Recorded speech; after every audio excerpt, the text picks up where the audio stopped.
Taurus, hi! Welcome to Mr. Queen PH at ito ang inyong weekly reading for April 15 to 21, 2024. This is a general reading. Just take what resonates. Watch your Sun, Moon, Rising, Venus for other messages. And thank you sa lahat ng mga sumusuporta dito sa ating channel. Just a reminder, gamitin nyo lamang ang reading na to bilang gabay. Pa-follow, like na rin ang ating Facebook at TikTok. Lahat po yan Mr. Queen PH. Like, share, subscribe, turn on post notifications para lagi kayong updated sa ating mga readings. And if you're interested in private readings, meron tayong link sa description at sa pinned comment. Paki-check nyo na lang. Okay, Taurus, let's see. Anong ganap sa inyo? Healer. Maaring meron kayong healing abilities or maaring matutuklasan nyo pa lang to or lalo nyong i-develop yung inyong healing abilities. You can be a spiritual healer, energy healer, Reiki healer. Ayan. You also have patience. So isa ito sa i-work on ninyo, i-work out nyo yung inyong patience. Patience is a virtue. Oo. Alam niyo, importante rin yan kasi pag meron kang patience, nakukuha mo yung bagay na gusto mo, yung resulta ng mga ginawa mo sa tamang panahon. Oo, hindi siya minamadali. Kumbaga, let's say, kung wala kang patience, gusto mo ng i-harvest yung puno ng mangga. Yung mga bunga nun. Hindi pa hinog. Siyempre, pag kinain mo, mapakla. 'Di ba? Well, kung you will be more patient, bigyan mo ng ilang araw, tapos, ayun na, mas masarap yung harvest mo. Okay? You also have energy ng source. So, some of you, maaaring nagkakaroon ng major spiritual awakening. Meron kayong mission dito sa mundo na tumulong na mag-ascend yung collective, like for example yung mga spiritual leaders, ganyan, they are using their knowledge para magpakalap ng kanilang kaalaman, magpalaganap ng kanilang kaalaman. So for some of you, meron kayong mga i-share na knowledge ninyo. Can be a belief system or mga pinag-aralan ninyo na alam nyong makakatulong sa collective, no? Sa karamihan. Yung iba sa inyo, mentors, teachers, coach. Okay, so let's see your overall energy. O, diba? Oh my God, the Hierophant. This is your energy, Taurus. I see you na masalo nyo pinapatatag kung ano yung alam nyo na, no? Let's say, you're becoming more expert in your field. Kasi alam mo na kapag ginalingan mo dyan, mas marami kang matutulungan, matuturuan na iba, at maipapasa mo yung legacy mo na yan sa iba. Some of you are learning, no? Maaring meron kayong mga gusto pang matutunan. Ini-improve nyo ang inyong kaalaman. Your challenge, Six of Swords.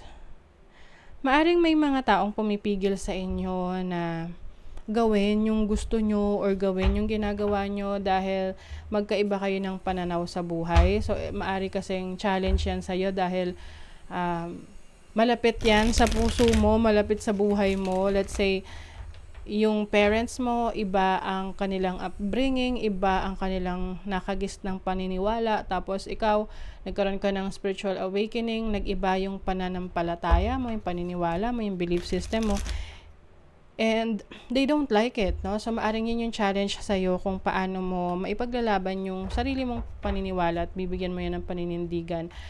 At the same time, ipapaintindi mo rin sa kanila, no, yung situation, yung na meron kang sarili mong path, landas, mission sa mundo na tumulong sa iba. Yung iba naman sa inyo, challenge is on how to move on, move forward sa mga conflict na naranasan ninyo. Yung iba, pwedeng nagtatanim pa ng sama ng loob, no? You're still working on your shadow side. You're trying to understand bakit nangyari yon, lalo na kung nagkaroon ng betrayal, naka-experience kayo ng trust issue sa isang tao. So, you are somehow trying to understand pa, iniintindi mo pa bakit nagawa sa'yo yun ng tao na yon. So, your opportunity is the Three of Pentacles. So, magandang opportunities for you sa career, trabaho, finances. Meron ditong contract signing. Meron ditong collaboration. I see people na supporting what you are doing. I think nga, kung sino pa yung hindi mo kapamilya or kamag-anak, yun pa yung nagsusuporta sa mga gusto mo no? Sa career mo, sa pinupurso mo sa buhay. So, I see you progressing, growing. Kung ikaw yung may business, maaring may opportunity ka na mas palaguin pa yan, dagdagan ng mga product, services, or magdagdag ng branches, no? Kumbaga, mas lalawak or lalaki pa yung inventory mo. So, your blessing is the Three of Swords. So, as a blessing, ang Three of Swords is more of a healing, no? Kaya may healer energy rito. So, syempre, hindi ka magiging healer kung ikaw mismo hindi mo kayang i-heal yung sarili mo. So, for some of you, you are in the process of healing something like a painful situation sa buhay mo, isang disappointment, pwede ring betrayal sa taong mahal mo na pinagkatiwalaan mo. But as a blessing, I see you na nagmamature ka. You are understanding different perspective. And for you, isang way para makapag-heal is to forgive yourself and forgive others. I know it's hard, no? Pero if you are in the spiritual path kasi, everything will be easy as long as you are divinely guided. So, kumbaga, I think yung iba sa inyo, pag nakita kayo ng ibang kakilala nyo before, na matagal nang hindi kayo nakikita, pwedeng magsasabi sila na, uy, ang laki ng pinagbago mo. It's not about the physical, but also yung knowledge, no? Yung wisdom na meron ka. You have Sun in Aquarius in the 11th house. So, meron ditong fame, meron mga taong naniniwala sa kakayanan mo, sa galing mo, sa talents mo. You also have Jupiter in Aquarius in the 11th house. So, meron kang ito yung parang may pagka-scientist yung energy mo. Marami kang ideas na pwede mong maging inventions in the future, or medyo malikot yung isip mo na maraming mga bagay na gusto kang simulan, na ikaw yung pioneer dyan. So, may pagka-scientific. Yung iba sa inyo, nasa scientist, or nasa technology. You also have Saturn in Pisces in the 12th house. I feel like you are letting go of your past. Like, yung mga bagay na you are holding on to, pero alam mo na hindi na nakakatulong sa iyong pag-unlad, sa iyong paglago. I know it's hard, no? Maaring magiging mahirap para sa iyo yan, but that's part of your growth, that's part of your transformation. Some of you, pwedeng merong ile-let go na connections na painful sa'yo kasi hindi mo akalain na hindi ka nila kayang suportahan.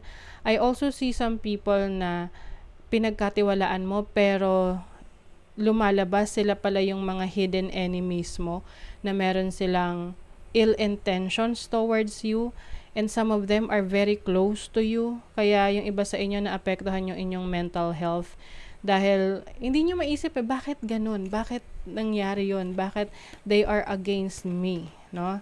So I feel like you are meron talagang major spiritual awakening. And para sa iba sa inyo, nakakalungkot.